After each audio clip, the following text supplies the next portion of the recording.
Canva is a fun and easy way to add animation and movement to your designs. They have some really user-friendly, easy tools to really bring your graphics to life and turn them into animated videos or presentations. Now, recently they had Droptober where they launched some new features within Canva, and one of these features was some new animation styles.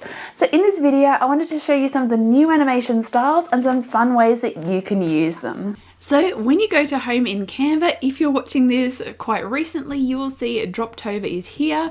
If it's already passed, then you probably won't see that anymore.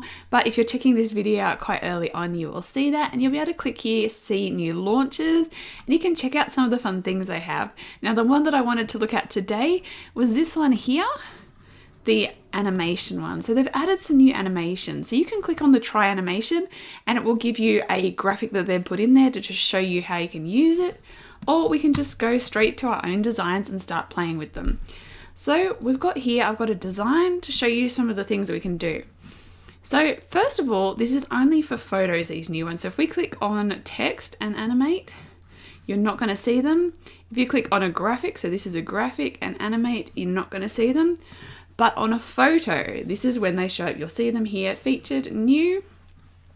So we have brush, so it's looking like it's being brushed on. We've got ink, so it's sort of coming on like ink. We have digital, which gives it that nice digital effect. We also have spray paint, sketch, and gradient. So these are some really cool effects for photos because they've got this more sort of handmade, scrapbooky, sort of grungy feel to them. And as you can see too with an image like this that has more that cutout look, it sort of feels like that's just images just revealing on the page and sort of being sketched in. So it can be really quite fun. So a cool idea I thought that we could do with this is make something reveal. So what we need to do is go to elements and let's grab some paper. So because this is like an unlock something, maybe we could reveal a code. So maybe this could be a graphic to reveal a special code. So we can put in this piece of paper. We want to go to animate and let's see which one we could use. So we could do brush or ink. Ink's pretty cool. Digital, spray. We've got the sketch. The sketch one's pretty cool too. I think I like the ink one. I think the ink one works well for this. And you can see here too, we've got a few options too in Pro. So you've got seep, flow, bloom, or splodge. The splotch one, it looks really, really cool. I quite like that one. So let's go with that. Let's just see what other options they have for these other ones. So brush, we've got wild brush, dip brush, swirl. See, they're really arty, these ones. You can see that you can create really cool artistic effects with these. The digital, you can decide where it comes from, so linear, center, or scattered. That one could be a really fun effect if you're creating something where you're trying to create this real digital kind of feel, or, you know, like gaming type stuff. It could be really cool because it's got that pixely sort of appearing, maybe real 90s style, things like that. Got spray paint, so let's see what that one has. Spray paint just has messy or letters, so it looks like somebody's spraying on writing on the wall. Now on sketch we have the fill, we've got swipe, scratch, or squiggle. So it's another fun, really arty one. And with gradient we've got the circular, we've also got blocks, so things revealing in blocks like that, or lines. So these are some really fun, interesting effects that you can really sort of create a theme with your animation too. So based on what you've created in your design, you can then pick these animations that really fit the feeling of your graphic. So if you're creating something that's very digital, you'd want to go with this digital one and make it all pixely.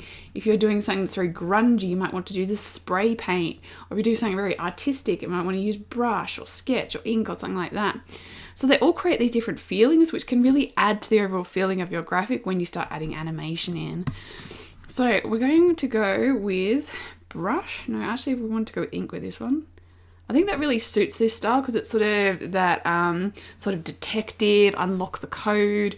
I think that sort of like the spilt ink almost feel is pretty cool for that. And let's see, so should we do splotch? Yeah, I think splotch is kind of cool because it's like revealing it. So I think that one's pretty cool for that. And so we can animate that, and then we want to add in a code. So we want to add some text on top, your code, and just put in a random code. So now we want to animate that. So I think what would suit this is probably a typewriter style, something like that. So then we'd want to think about timing. So we could go over to click on this text here and show timing, and we can make this come in a little bit later. If we play it through, we've got that splodging in and then the code appearing. So make sure you use that show timing when you want things to happen in a certain order so you can push things back to happen later. So everything will happen at the very beginning otherwise. So if you choose the at start, the on enter, when you choose your animation. So we wanted that code so we wanted that piece of paper to reveal right away, but we wanted the code to come after. So we could have also made this a bit longer and maybe made some other animations, like maybe make me appear. So we could go to animate, and maybe I could be digital or sketch. Let's have a look. Spray paint's kind of cool.